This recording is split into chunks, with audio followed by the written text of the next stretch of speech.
All right, Chelsea fans, welcome back to another episode. That's right, of the London is Blue podcast. Hopefully, your favorite Chelsea podcast out there, and a part of the Men in Blazers Media Network. Dan, one of your hosts here.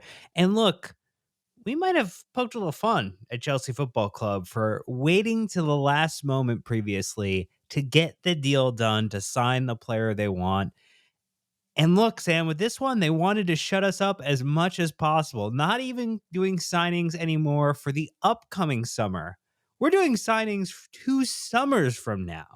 Geovany Quenda from Sporting is going to be, according to all reports, a Chelsea player in 2027. So we have beaten others to his signature. We are going to have him come into the side, and this is one of our famous scouting specials that we have put together. And so we love to dive into what the player does, where his skill set is currently, things that maybe he would have a weakness in, an opportunity in, and a bunch of questions that the listeners have provided as well. So I guess maybe to start, how excited are you that we're just doing business 2 years ahead? It feels very revolutionary. Yeah, I think the scouting podcasts are the ones that I get the most excited for.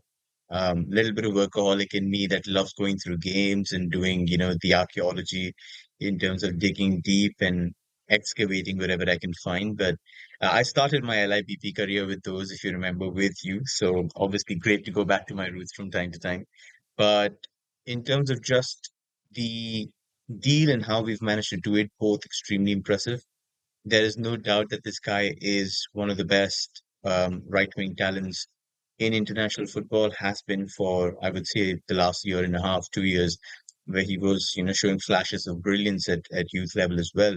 But just how well we managed to keep it a secret, because there were top clubs in Europe and there were so many links here and there. But we've gone there, we've essentially stolen him when interest was heating up and where United had actually probably made um, a formal inquiry in terms of, trying to give Amorim one of the tools that he needed and a great fit for the system. So very, very impressed by the optics of the deal.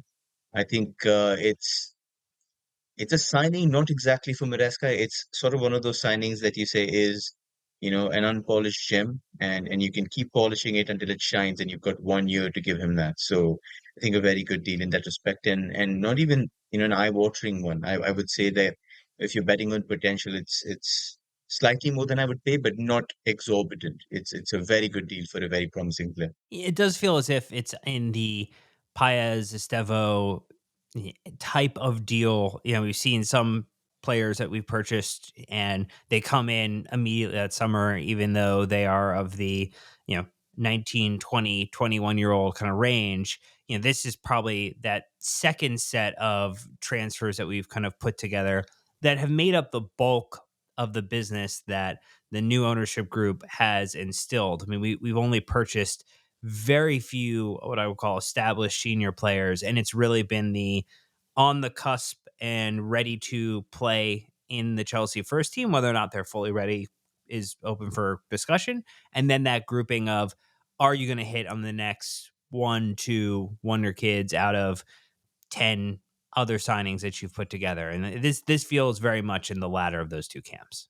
Yeah, absolutely. I think it's you have to like at least in terms of my perspective, I can look at it and say that there is a very conscious effort to go for a particular demographic, to go for a particular profile of an age group in terms of looking at talents and saying, okay, can we get those talents under our roof before anybody else goes and grabs them? And I think a lot of fans of other teams are also visibly upset. I actually got to know of the deal when an Arsenal fan, a friend of mine, messaged me saying, "What the hell are you doing?" And I got to know of the deal. But it is frustrating for the teams, and I think it's a pretty high risk, high reward strategy in terms of, like you said, you find those 7 or 8 players, in that age group, and you say, okay, can you take an informed gamble on them and see if their potential pays off? And even if, say, one third of those talents pay off, you can try and flip the rest for a bit of a decent return and include the guys who work out in your favor. So we've looked at Estevao, for example, who looks like he's worked out. Andre Santos looks like he's worked out. Kendry Páez, for example, also looks like he's genuinely going towards that territory as one of the best talents in South America in his age group. So has had a bit of up and down, which I would absolutely recommend listening to Jess and Knack on that on LIVP. They do it all the time. Excellent people to give you an informed perspective. So if you look at those numbers, then I think it's optimistic that at least you're going after the right profile and maybe building towards the future. There's also been a lot of complaints saying we aren't building for now. We're always building 3 years ahead. But if it's the long game, then probably we'll have to wait for, the next 1.5, 2 years to see how good the strategy is. So fingers crossed and hope for the best. Well, let's again, with these preview pods, what we do is we share a little bit about the story of the player, how they got to where they are now. We talk some of their strengths, we talk some of their weaknesses, areas to improve, and then also answer some of your questions. Let's get into the story though of GQ here. What do you want to talk about relative to his background, his experience, how he got into football? I know you love to take us on a journey, Sam. So why don't you walk us through one right now? So yeah, Dan, he was born in Guinea-Bissau and he moved to Portugal at a very young age after his father, who was working in Portugal, wanted to bring the family across. And he started his career, his footballing career, formally at the age of around 8. And he played for an under-10 side in Amadora, which is a municipality in the northwest of Lisbon's metropolitan area, about 10 kilometers away from central Lisbon. The manager there for the club, Vasaula Lemba, who was a former player with extensive experience in the Portuguese league, he was the first one who saw him play football there, and he said this, and I quote, "On his first day, I saw that something was not quite right." Laughs. I immediately went to speak to the president and said that I had a very special athlete there. I needed him in the squad. An 8-year-old boy who had never played organized football was making passes with his left and right foot with extreme ease. He was the one who organized the transitions.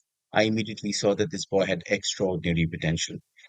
From that point on, when he was playing for this under 10 side, he also talks about an incident to One Football saying that there was supposed to be a pre-season friendly sort of before the championship started, and the president of the club had told the manager Lemba not to take Kenda with him because might create a lot of attention. And that friendly, Kenda actually ended up playing. And he was so good that immediately there were calls from Benfica and Sporting saying, we want to sign him. And there was a huge error, and the president was supremely upset with it. But he was scouted by Benfica, and he was taken to play in their youth teams for 2 seasons. But after Lemba sort of negotiated this particular period, saying that Kenda had to, stay at the academy and get a room there, Benfica promised to do so, to give him a room, and then after a certain point in time, they went back on their promise, and that's what sparked off a little bit of um, repercussions in terms of anger, in terms of not feeling well treated. And Sporting got to know of this; they got a wind about this situation unfolding, and they immediately made a counter offer saying, he's welcome to come to the academy and we'll treat him well. So before Benfica could even correct their massive mistake, Sporting moved, got him on terms, and they threatened Lemba, saying that Benfica threatened Lemba, saying that you've manufactured this deal, we will ruin the boy, we will ruin you. But he eventually went on to play for Sporting. He made the jump to Sporting's under 23 team at the age of 16. And last season, he managed 20 goals and assist contributions in just 33 games. And that's when Ruben Amorim, who was the manager of Sporting, then decided to call him up for senior fixtures. He's then become the youngest player to score for the club at 17 years and 95 days, and then the youngest to score a league goal for Sporting, beating a couple of Portuguese legends in Simão and Cristiano Ronaldo. He's also the youngest player to play in the Lisbon derby, so he's also beaten Cristiano Ronaldo to that record. According to Record, which is a Portuguese publication, a very reliable one, he signed a new contract last September, which turned his release clause from 45 million to 100 million euros. And United and Amorim were very keen, and they wanted to get him, but apparently the 60 million euro fee was a little too much. And apparently we swooped in and secretly maneuvered a deal to get him for a slightly lesser price point, and he's set to join us in 2026. So that's the story there, then. And it is quite the tale for our upcoming player. And we're going to have to wait a little bit of time until we actually get to have him in a Chelsea shirt and get to being, celebrating him and his performances at Stamford Bridge and in the Premier League. But as we think about it, I'd love to then kind of dive a little bit deeper. We're going to start talking about some of those strengths, but we're going to do that right after an ad break. So stay tuned. We'll be right back. Okay, Sam. So, as always in these preview pods, we do like to caveat this is not a finished article player. There are things we're going to highlight as strengths that, potentially could only get better over the time that he is away from Chelsea to now eventually coming back to us.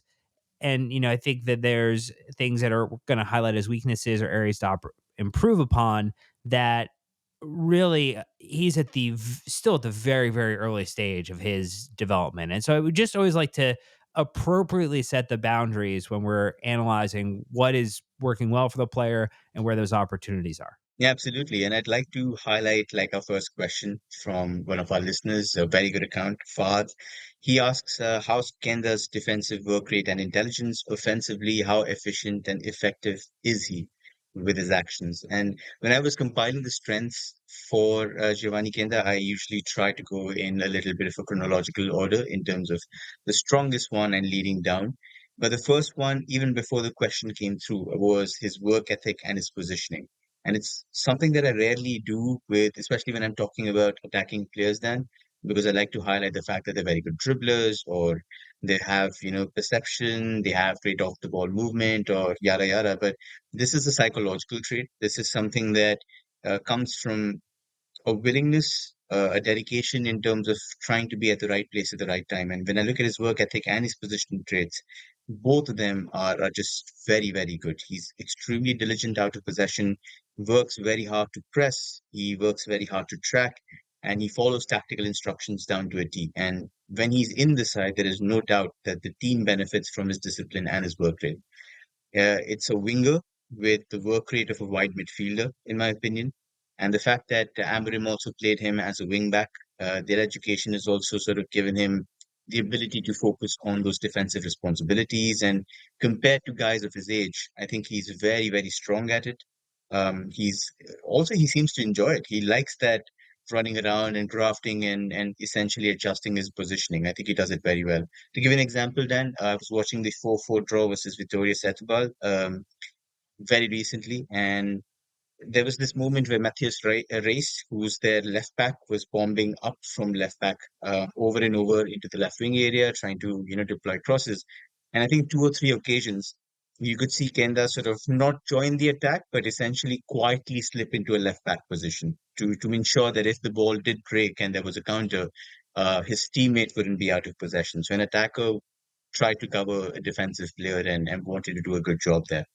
And it's very difficult for a player that age, especially of an attacking profile, to show those traits, which I really, really like. Even in his attack, quite intelligent in the term that when there's a transition, he's always trying to be in a right place and ideal place in terms of having space and time to receive. So I would say he is somebody who's intelligent, who understands where you need to be.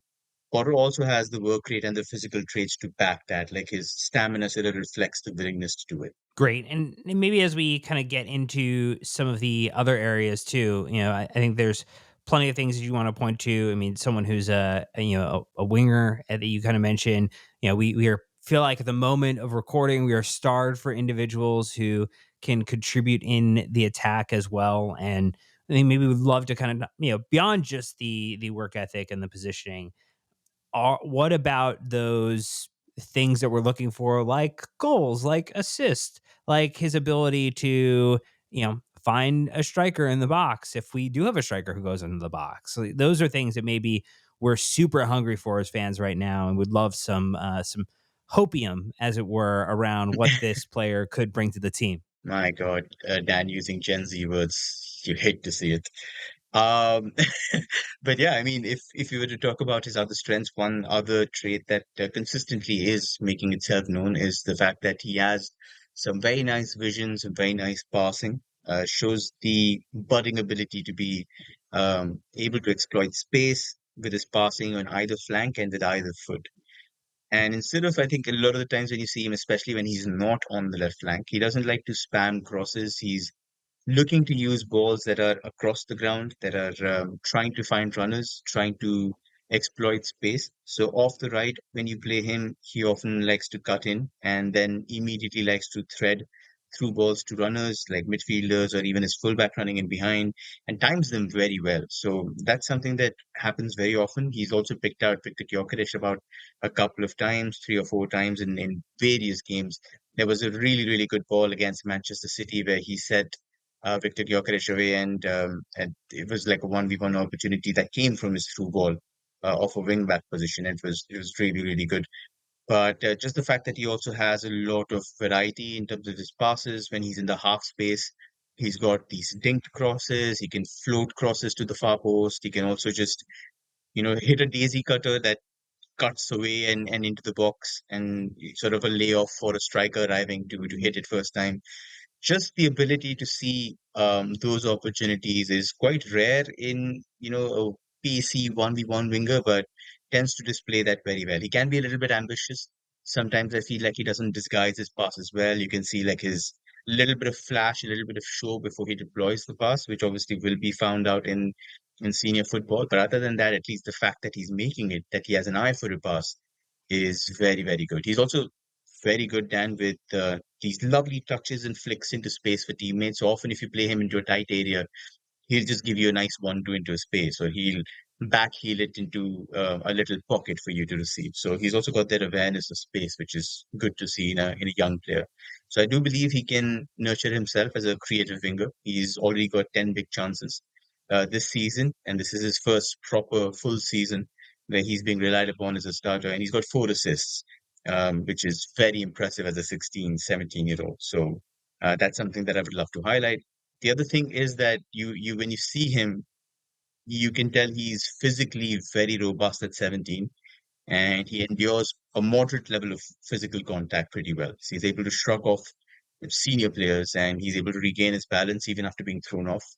I do believe he's got a very underrated level of hold up play. So maybe his 1 foot bias playing into it, where the left foot is always trying to be, the first to receive. He does receive side on, and he's a very hard guy to knock onto the ground unless you're like really brute forcing him onto the grass. But he's got that strength. He's happy to withstand contact and essentially run past you or run at you. So the balance and strength is very, very good. And then as maybe we kind of get into some of the other areas, things that we love to maybe kind of plus up on. How is his ability to maybe switch between the different flanks or kind of positionally? Like, I know that we've had certain managers, and 2 years from now, Enzo Maresca might not be the Chelsea manager, and so we just kind of, we mentioned that at the top, that like this is maybe the player of just like the Chelsea sporting director and kind of ownership group kind of model that we would go after. Does he have that flexibility? What are maybe some kind of, how's his like the ability to take on? Is he able to kind of leverage heavy speed, or is it more kind of trickery? Are those any things within his game that you would like to highlight, or where you feel like he does have a strength? Yeah, the dribbling is a little bit of an interesting topic because people are saying that, oh, he's a wing wizard, but I do think he's got a particular style of dribbling. So if I were to highlight a strength, I would probably say it's hard to say, but I'd probably say the agility is what he's very good at. He's not blessed with top speed, so he's not explosive over long distance, like wingers are, say, Misha, for example. If you put him in a foot race over 70, 80 yards, no one's beating him. But over the first few yards, he's very good. He's got this ability to anticipate and often draw a challenge from the opposition defender. So he'll provoke you. He'll keep the sole on top of the ball. He'll try to make, a feint. And the moment you commit, he'll nutmeg you or he'll just explode past you, just waltz past you in the first few yards. And then he makes separation for himself. So in terms of how he dribbles, he's not really a 1v1 guy who's a proactive 1v1 guy where he'll just take you on irrespective. I think he's more of a reactive dribbler, like say a Kaoru Mitoma, who actually responds to cues from defenders in terms of how are you positioning your body? Are you coming towards me or are you waiting for me to make a mistake? He anticipates it and then he makes those decisions. So he's not somebody who I'll try and put into a foot race over 40, 50 yards. Not really suited for that kind of football. Maybe better off when you're isolating him 1v1 and then giving him a couple of runners around to see what he can do. You mentioned positionally. I think versatility is a strong point here. The fact that you can play him on either flank. He's played on the left, he's played on the right. He's not just played as a winger, he's played as a wide midfielder in a 4-4-2 because that's what Sporting shifted to after Ruben Amorim was he left for Manchester United. He's also moved to wing back, like you mentioned, under Amorim. So he has a multi-positional education. He's also somebody who offers different things in each position. If you look at him as a left winger, he's looking to hit the byline. He's always trying to find these sharp cutbacks and floated crosses to the far post over the goalkeeper. Off the right side is completely different. He'll try to cut in, shoot. He'll try to find these cute little through balls for runners. He's also tried a lot of like floated crosses to the far post. And then at wing back, he's mostly trying to hold the width. He's mostly trying to provide that switch option, making runs into space. So there's a little bit of movement that you see at the wing back position where he'll often target space and try to be that first point of transition once you switch the ball. So just a versatile player in terms of how he interprets the role, which is good to see. And the last one I'd probably say is the set pieces look quite good. His corner deliveries are solid. He does look to try, at least in terms of consistent set piece game plan for Sporting. He's executed what has been asked from him. Um, Probably could have backed a couple more assists from it, including like a lovely scissor kick from Conrad Harder. But indirect free kicks also look good, especially from wide left-sided wide positions where he's able to give you outswingers. He's particularly very good at those. Penalties, a little bit of a mixed bag. I wouldn't really trust him to be the first choice penalty taker. He has missed at least one that I saw. But he's also had that Jorginho stop start, wait for the keeper to go and then tuck it into the other position kind of thing in his back. So at 17, the world is oyster. And so we're just talking about a player who's made his first steps into senior football. And if everybody in the audience remembers, we did this for Estevao just when he was a couple of months into his first steps in senior football. And look at how he's Sure. exploded. So yeah, it's the same with Geovany Quenda. So hopefully we'll be able to see amazing things, and the more confidence he gets, the better he becomes. Let's hope that's the positive curse of the London is Blue preview pod. If we do it just early enough that we time it appropriately and that it's this explosive development. In terms of maybe just areas that you think he could improve upon, I know we talked a little bit about the dribbling and maybe some of the criticism around that, but are there a couple areas that over the next year as we watch him and his kind of development, what are the things that you're looking to see him improve upon, or you think he's going to be coached up on? Yeah, before I dive into the weaknesses or the things that we need to improve, rather, because he's a very young player, just a note, Dan. The difference between his performances at youth level versus what he's doing for Sporting are two different players. Genuinely, two guys who behave differently, who radiate a different level of confidence in their actions. And that's often the case when you're throwing like a very young player into the deep end and you're asking them to go up against, proper professionals and guys who've been in the game for long. Their ability sort of, is questioned from every single aspect. They question themselves in terms of am I good enough to take on. So how he dribbles at youth level, where I think he's got that little bit of arrogance where he knows he's got that extra second on the ball. You look at some of his games in the U17, U21 games, then my God, like he looks stunning. He looks absolutely amazing. He makes players look like a joke. He links up, he makes these beautiful runs. His passing has, there's this radiates confidence, just oozes class. And he's just clearly good for that level. But he's also not quite there at senior level. So this is again just saying that some of these things will improve and others will be found out. But what you're seeing right now isn't probably the best interpretation of what he can do when he's 18, 19, 20, for example. He's not Lamine Yamal. He's not Estevao. Let's just flat out. Somebody asked me, one of the listener questions was, is he the same tier as Yamal and Estevao from Ryan Islam? And I would say probably no. He's maybe a half a tier below, like a tier below both of those guys who are much more well-rounded. But Right. he's close. He's close. So with that in mind, we will move to the first weakness, which I think is predictability, especially on the left wing. I think he can be quite easy to anticipate on the left, especially against set blocks due to reluctance to just shoot or create with his right foot unless like there's no option. He generally does not like to use his right. especially in senior games. And this might just be again a trait that he's displaying now because of a lack of confidence. But from the left that I've seen in first team level, tries to consistently hit the byline. He'll try to feint. He'll always try to go outside and float the ball to the back post or try to cut back.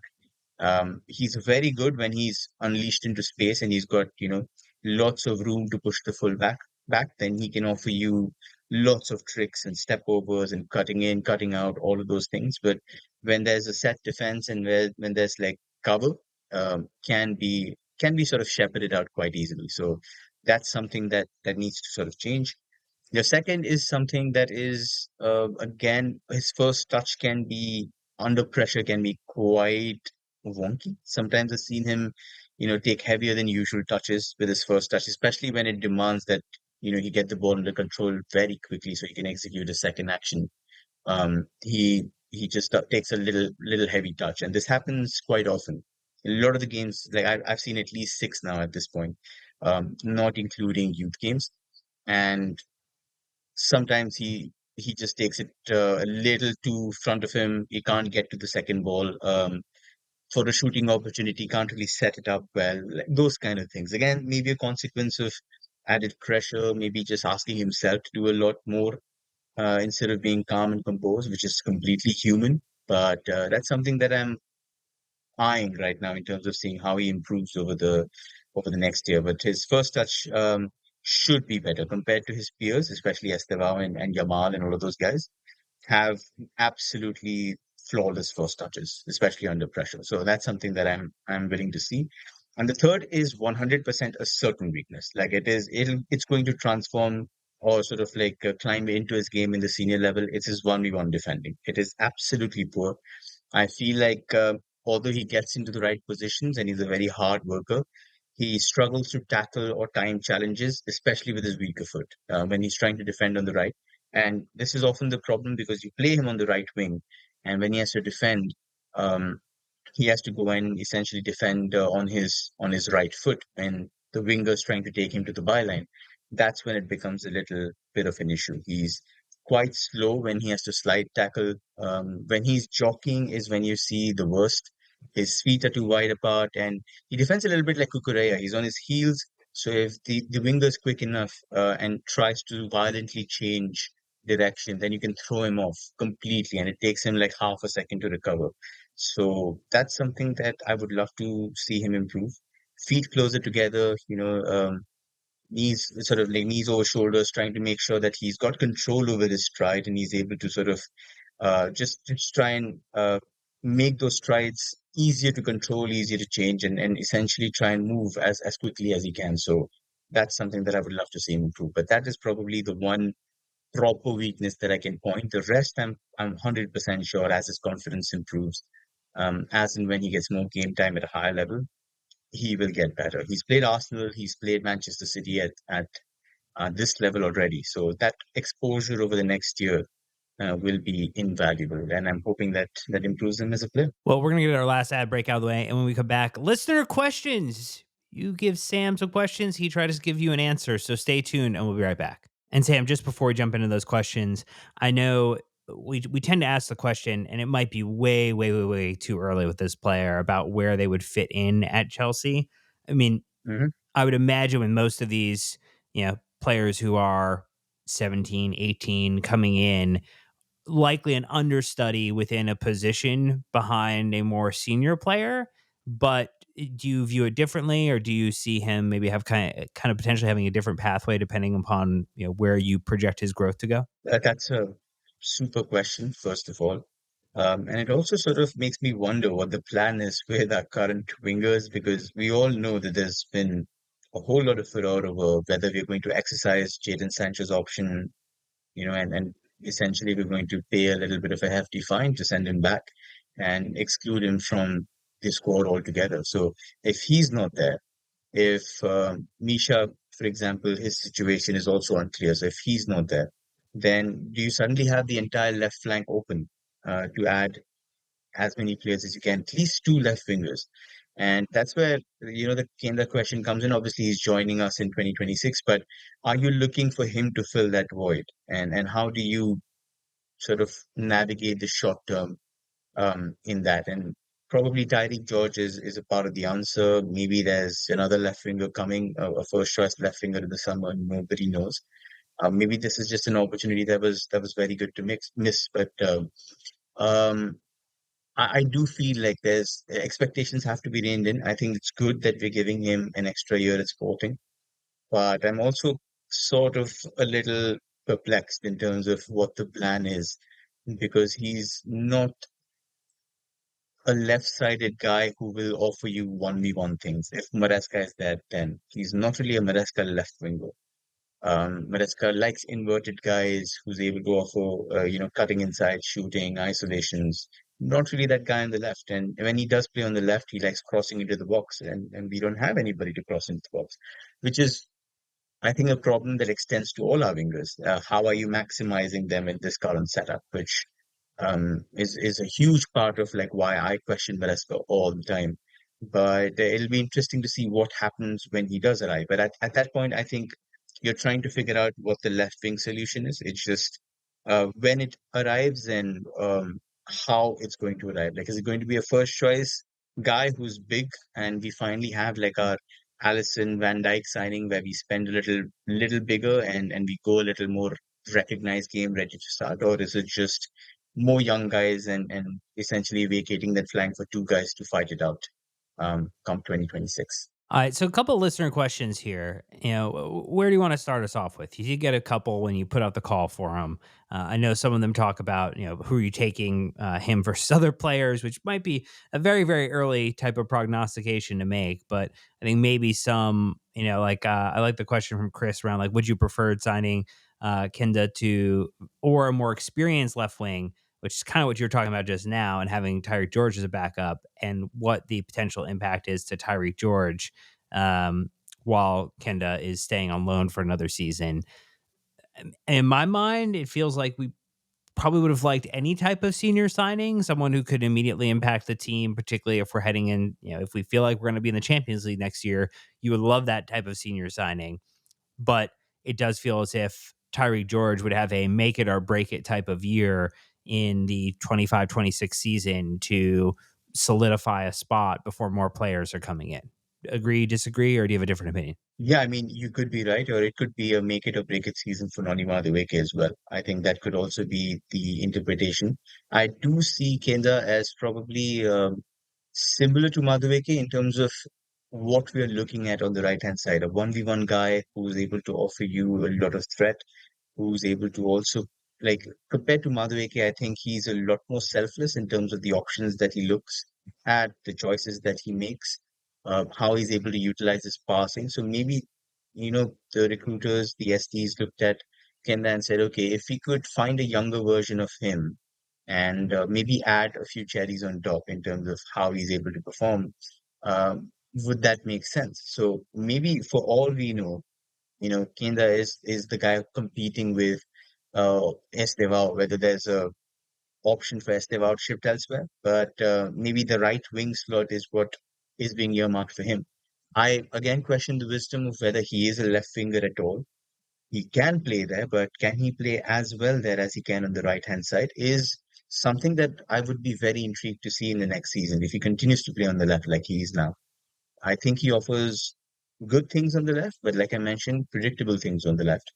And the Premier League is very, very good at snuffing those things out. So unless you get me a box forward, a guy who's able to win some really good headers in the box, somebody like a Victor Osimhen, then if you have somebody like a Kane on the left wing, I'd be like, fine, that makes complete sense.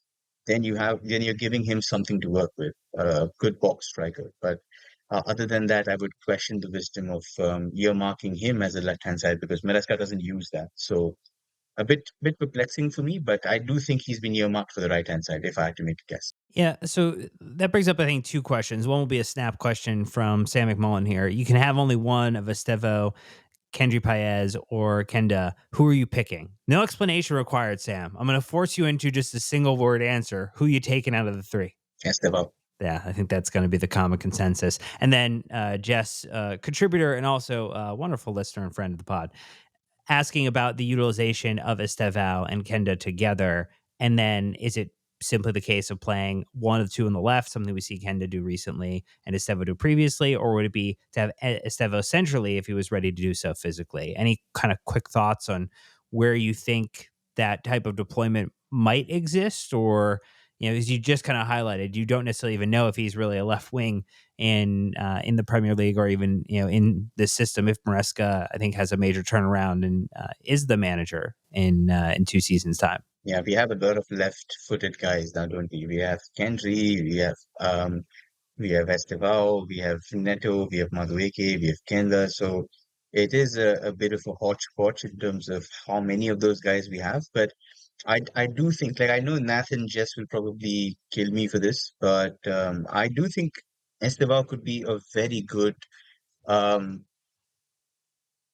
like half winger, how Tuchel calls it, one of those two tens along with Palmer. Like just the ability to switch between those central areas and wide. Um, Kendra has played that for Sporting in a 3-4-2-1, where he's a little bit tucked in. He also has the freedom to go out. And he does very well in those half space areas. So maybe there's, the wisdom there in terms of, can you move Estevao a little bit central along with Palmer? And can you offer him the freedom in those central areas? Maybe he becomes even more devastating compared to the wing. That would be something that I would pay to see, because I think Estebao's got everything you require from those areas. He's got both feet in terms of dribbling. He can explode past you. He can pick passes.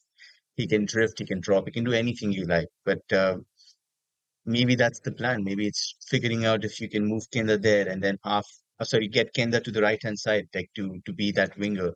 Have Estevao play as maybe the slightly right-sided 10, have Palmer as a left-sided 10, and then get a more adventurous left back playing for you on the left-hand side, trying to sort of push and make things happen like Ukureya has been. But it's just a lot of different profiles coming together. So it is going to be chaos trying to fit them and not have a situation where you're favoring one player but not maximizing the other. But I think there's every chance that you can play both of those guys together, especially with Estevao moving a little more centrally. I don't think Kenda is that guy who can do it centrally. Estevao, I think, can. But maybe both of those guys are better off at right wingers. So it'll probably be a trial and error thing and see which one adapts better. And then last question here from Z, just which current player would you compare him to stylistically? I'm not sure if it's kind of guiding us towards the a current Chelsea player, or maybe just a player that, we've kind of framed this type of question before on the pod, of if he comes in and is a good version of what we're hoping for, he is like blank. And then if he's a great version of what we're hoping for, he is blank number two. Maybe that's a better way to frame it. Like, where would you like to see him get to? And maybe where it's a expectation you could try to kind of set some boundary around for us. Oh, that's a tough one. So I will probably the player might not excite you, but I'm just probably giving you a really good reference in terms of an existing player who's been around, and you can look him up and say, okay, this is what you're looking at. But the guy who pops up to my head is Johan Bakayoko, um, and the Dutch winger. So he essentially is. I haven't seen him play on the left, so maybe this is not a very good comparison at all, because Kenda has played a lot on the left. But right hand side, in terms of a winger who's um, very good in offering a very flair-induced 1v1 style, not really explosive as such, but quick, agile, able to beat his fullback with craft, but also has, an underrated passing game, able to pick out those moments where he can deliver into the box and find those rogue players making runs. I think that's the player that comes to mind.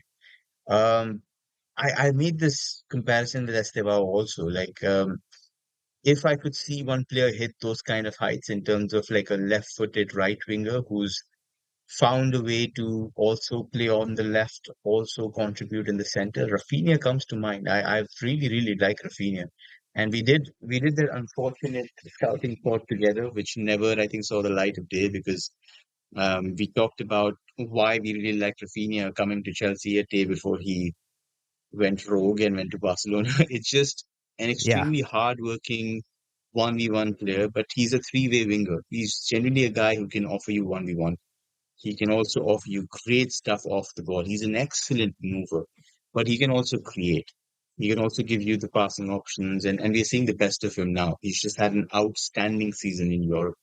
And I would love to see Estevao or even Kenda hit those heights. I don't think Kenda might, probably because he lacks that acceleration, that burst, which I think Estevao has. Like he's got that long range running also, but he's generally just so nimble in terms of his body change. But yeah, the closer comparison from home, in terms of like a wide midfielder, somebody whose first choice isn't really offering goals, but offering extreme solidity. Somebody who's very solid out of possession, takes care of the flank, but also gives you very good deliveries from wide. I can't think of anybody better from a Chelsea perspective than Florent Malouda. So maybe a guy who, when That he would hits his that high would tech, get people super excited if that was a yeah, pathway for him. Yeah, hmm I think that that gives a good kind of boundary then for like what aspirationally we could hope for him as a player. And I think this preview pod helps set the expectation for things to come for Kenda for his upcoming season, the end of his season with Sporting, and then a future season before he makes his way to Stamford Bridge. And that's, gives us something to do from like a loan army perspective next year where we can have a chance to have a reason to watch some Portuguese football in the coming year. But as always, a lot of research goes into these. So if you're on YouTube, make sure you leave that nice little comment and say thanks, Sam, for all the hard work on this one. But we've got more because we did a little bit of a double up on Sporting. We have another one that we're going to have to put together for a player preview pod in the very near future. So enjoy that. Enjoy all the other content we have coming your way. But until next time, Chelsea fans, you know what to do. Keep the blue flag flying high.